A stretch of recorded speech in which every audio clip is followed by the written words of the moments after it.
Cammie C here, and I have the honor and privilege of diving into week 7 of the Maximizing Me 52-week journal for singles. We're going to be focusing on our occupational wellness. So I'm going to give you a little bit of time to go grab your journal, and so we can dive in, get a pencil, pen, and even a scratch sheet of paper if you kind of want to do some additional reflection, because we're going to dive into this and we're going to look at a couple of things today. So here's our quote for today. Don't get so busy making a living that you forget to make a life. And that is by Dolly Parton. Don't get so busy making a living that you forget to make a life. Wow, right? How many times have we gotten so indulged in our careers, our jobs, or even pursuing our dreams that we forget to really make a life for ourselves? That we kind of really forget to focus on those things that really kind of matter to ensuring that we're fulfilling our purpose in life and living within our God-given destiny. All right. So in looking at occupational wellness, this component focuses on personal satisfaction and enrichment derived from one's work. So it kind of gets you to the point where you kind of got to do some self-reflection and looking at a couple of things, right? Is my job, is my occupation, is my career really bringing me personal satisfaction? And is it enrichment added to my life from the work that I'm doing? Right? So those things really are what we're going to look into. I strongly believe that the work that you do, the job that you are currently on, should be aligned to your purpose and your God-given destiny in life. A lot of times we're working in things because we're focused on making money, but we're not focused on making a life. We're focused on ensuring that bills are paid, but we're not focused on ensuring that we are able to enjoy the life that has been given to us. How many of us have gotten caught in the trap of working hard or hustling that we neglect the priority of simply doing what? Enjoying life. We're focusing on maximizing me. We spend a lot of times, I myself included, I spend a lot of time helping others maximize their life, helping others understand their potential in life, helping others solve problems, helping others walk in their purpose and their destiny while yet I am doing what? Kind of neglecting my own life at times. I found myself, how many of you can agree with that? I'll agree and I'll wave my hand and I'll say amen just to that. A lot of times we do what? We focus on others and we focus on the jobs that we have been called to do while yet neglecting the life that we have been called to live. Here's a couple of questions for you. Is what you're currently doing bringing you personal satisfaction?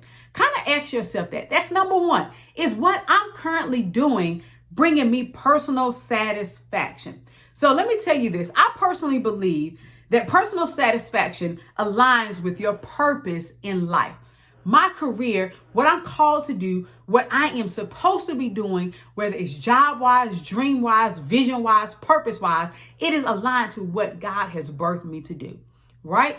So ask yourself, is what I'm currently doing bringing personal satisfaction? Is it enriching my life? Whether I'm helping people, whether I am assisting people, is it bringing enrichment and fulfillment to my life? Is my occupation currently doing what? Maximizing me? Is it causing me to kind of focus on, am I getting enriched? Am I getting personal satisfaction? Or am I kind of being left out and I'm yet making a living, but not making a life? Number 2, what does your work do for you? Ask that question. What does your work do for you? All right. Does it bring more stress to your life or does it bring fulfillment to your life? A lot of times we're working jobs that are stressing us out, that are draining us, that are pulling from us, right? Is that really truly wellness? Some of it can be balanced. Some of it can be decreased with the proper balance. But if it's not really truly aligned to what you should be doing in life, sometimes it's going to continue to seem like it is stressful. Sometimes it's going to continue to seem like it is doing what? Drawing from you. Does it bring more late nights than self-care? Are you putting in late nights for your job versus taking time for your life? Taking time to indulge in self-care, taking time to indulge in your health and wellness components, taking time to really sit back, recharge, reflect, and kind of just think about decompressing from the day. Or am I bringing work home with me? Now, we know that we've transitioned a little bit during the pandemic, right? And a lot of us are working from home. But that doesn't mean that we got to work from home from extended hours.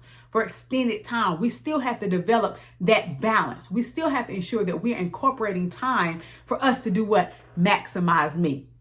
Here's the third question, a part of that I want you to ask yourself. Does the satisfaction outweigh the stress, or is the stress outweighing the satisfaction? Wow, right?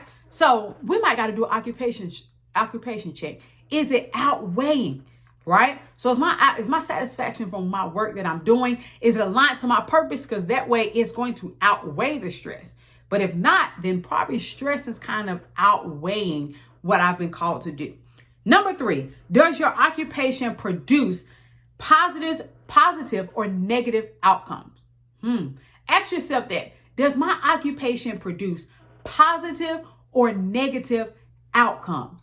All right. And simply mean, has it impacted me? How has it impacted my life? Has it impacted me mentally? Has it impacted me physically? Has it impacted me emotionally? Have I gone through certain things that I wouldn't have normally gone through if I wasn't under this stressful circumstance? If I wasn't indulged in a job that was really pulling from me? Occupational wellness, right? Occupational wellness, personal satisfaction and enrichment derived from one's work. I'm going to bring it back up because the quote, we got to hear it again. Don't get so busy making a living that you forget to what? Make a life. All right. Number 4, here's something I want you to do. Do I have a healthy balance with my work? Have I developed a healthy balance? It is very important. I've been in that same exact seat, and I'm telling you, I know what it felt like, right? Not having that balance, because I'm a workaholic, right? I'm a perfectionist. I like things done right. And if it's not done right, I'm going to take the time to make sure it gets done right, to get the time to make sure it looks right, right? But what has that done for me? It caused me to have late nights. It caused me not to have that cutoff time for work. It caused me to start dreaming about things and dreaming about solutions to different problems when it left me without resting. It left me without getting adequate sleep. It left me with living stressful, right? But that's not healthy. That's not really maximizing me. That's maximizing them, because I'm doing those things to benefit the company, to benefit the job, right? But it's pulling a lot away from me. So here's some things. Devote time to where you can cut off from work. If you're working 8 to 5 or 8 to 6, if you want to get a little bumper in there just so you can ensure that you have work completed before going into the next day, that's fine. But develop that time where you cut off. Cut off is very important and imperative, because now you have to ensure that you have that time devoted just for you, to decompress, to enjoy that you're making a life out of the money that you're making, right? That you're kind of researching some dreams, that you're kind of researching some goals, right? Some things that you want to do, whether it's traveling on a trip, whether it's either buying something that's going to add value to whatever that goal is, making that life. Right? You're not spending your money just letting it sit there, but you're making a living, but you're also making a life. Also, designate specific time, right? Where you can cut it off, let it go, and that way you can go take a vacation, take a trip. Everybody deserves that time. All right, that is occupational wellness. So you're not getting burnt out. So you're not feeling as though you are helpless and nobody understands, or you're not able to get anything done efficiently, right?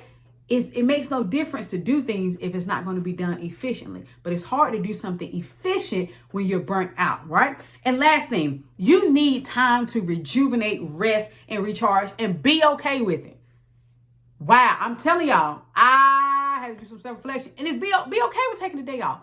Be okay with saying, hey, I'm not going to do anything today, because that's part of your wellness, because you give so much without knowing how much you're giving. I'm going to say that again. You give so much without knowing how much you give. And guess what? That leaves you at a place where you can feel drained, where you can feel that your cup is not filled up, where you can feel because you feel that you have to do so much for others. But guess what? We're taking time to maximize us, and we're going to take time for who? Me. Say, I'm taking time for me. I am maximizing me. So I'm going to say this again. Don't get so busy making a living that you what? Forget to make a life. Your life matters.